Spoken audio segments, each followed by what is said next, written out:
Hello छात्रों, आज हम आप लोगों को सेकेंड ईयर क्लास में इलेक्ट्रोस्टैटिक्स के अंतर्गत electric field and electric dipole moment वैद्युत क्षेत्र और वैद्युत द्विध्रुव बताएंगे।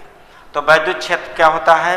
किसी बिंदु आवेश के चारों ओर का वह क्षेत्र जिसमें कोई परीक्षण आवेश ले जाने पर एक बल का अनुभव होता है, उसे वैद्युत क्षेत्र कहते हैं। तथा वैद्युत द्विध्रुव क्या होता है? दो बिंदु आवेश जब एक दूसरे से अत्यंत अल्प दूरी पर रखे हुए होते हैं, एक प्लस क्यू आवेश हो और एक माइनस क्यू आवेश हो, प्लस क्यू आवेश और माइनस क्यू आवेश एक दूसरे से अत्यंत अल्प दूरी पर जब रखे जाते हैं तो ये जो निकाय बनता है, सिस्टम बनता है, फिनोमेनन बनता है, उसे वैद्युत द्विध्रुव कहते हैं। तो इनके बीच की दूरी, माना दो आवेश प्लस क्यू और माइनस क्यू एक दूसरे से 2l दूरी पर रखे हुए हैं, तो इनके कारण बना वैद्युत द्विध्रुव एक आवेश गुणे बीच की दूरी 2l, इसे कहते हैं वैद्युत द्विध्रुव का आघूर्ण। और इस व्यवस्था को कहते हैं, इस निकाय को कहते हैं वैद्युत द्विध्रुव।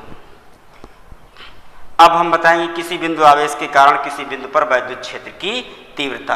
तो आप लोग हेडिंग लिखेंगे, किसी बिंदु आवेश के कारण किसी बिंदु पर वैद्युत क्षेत्र की तीव्रता।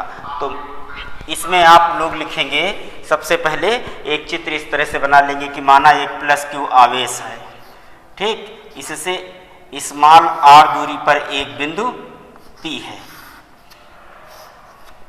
जहां पर वैद्युत क्षेत्र की तीव्रता ज्ञात करनी है।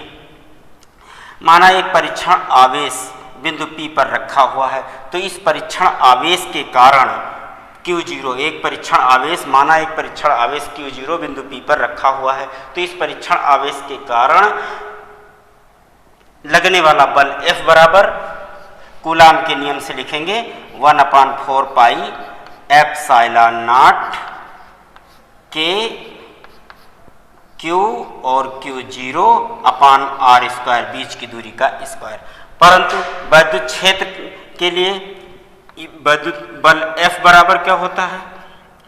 QE, और कौन सा Q? परीक्षण आवेश Q इंटू E। अब दोनों स्थितियों में F का मान बराबर है, तो QE equal to Q0, E equal to क्या हो जाएगा? 1/4 pi epsilon not K into Q0 upon R square. Q0 से Q0 कैंसिल हो जाएगा, तो वैद्युत क्षेत्र की तीव्रता E बराबर क्या मिलेगी? 1/4 pi epsilon not K Q upon R square. ये स्टैंडर्ड फार्मूला हो गया। अब आपको सिस्टम से सुन लीजिए लिखना क्या है। हेडिंग क्या होगी? किसी बिंदु आवेश के कारण उससे कुछ दूरी पर वैद्युत क्षेत्र की तीव्रता का व्यंजक निगमित कीजिए। उसमें इस तरह का एक चित्र बना लेंगे। चित्र बनाने के बाद लिखेंगे, माना प्लस क्यू आवेश से स्मॉल r दूरी पर एक बिंदु P है जहां पर वैद्युत क्षेत्र की तीव्रता ज्ञात करनी है।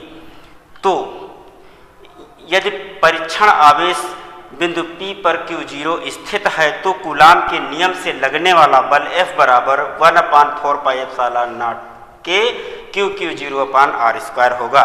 तथा लगने वाला परीक्षण आवेश के कारण वैद्युत क्षेत्र में बल F बराबर Q0E होगा। दोनों समीकरणों में लगने वाले वैद्युत बल के मान बराबर हैं, इसलिए Q0E बराबर क्या हो जाएगा? 1/4 pi epsilon not K Q0 upon R square. Q0 से Q0 कट जाएगा, तो वैद्युत क्षेत्र की तीव्रता का सूत्र मिलेगा 1/4 pi epsilon not K Q upon R square Newton पर कूलाम। ये इतना एक नियतांक है। 1/4 पाई एप्सिलॉन नॉट नियतांक है, इसका मान 9 × 10⁹ होता है, और K का मान 1 होता है निर्वात और वायु के लिए।